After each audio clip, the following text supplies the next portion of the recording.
Madam Speaker, I beg to give notice that at the next meeting of the House, I will move the following motion. Whereas the Right Excellent Paul Bogle, National Hero of Jamaica, was a paid-up member of the Anti-Slavery Society of Great Britain, seeking a peaceful end to slavery everywhere.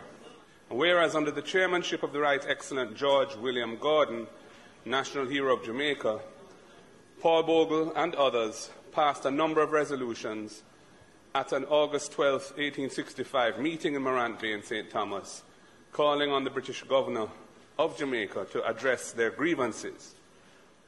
And whereas on October 11, 1865, Paul Bogle, seeking to protest against the oppressive injustice and poverty affecting the people and the neglect of the plight of the people by the colonial government, led an uprising in St. Thomas, Jamaica, which has been called the Morant Bay Rebellion.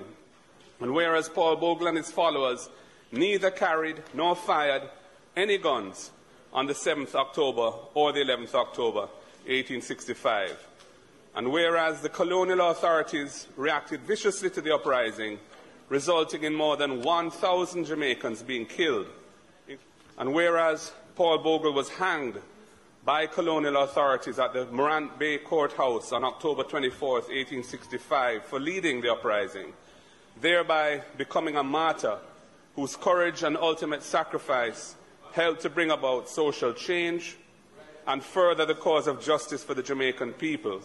Be it resolved that this Honourable House call on the Government to declare that a National Commemorative Church Service be held on the 24th day of October of each year, where that date falls on a Sunday, or where it does not, on the Sunday in October closest to the 24th, in recognition of the heroism and ultimate sacrifice of the Right Excellent Paul Bogle and all those who lost their lives in the uprising in St. Thomas in October 1865, known as the Morant Bay Rebellion.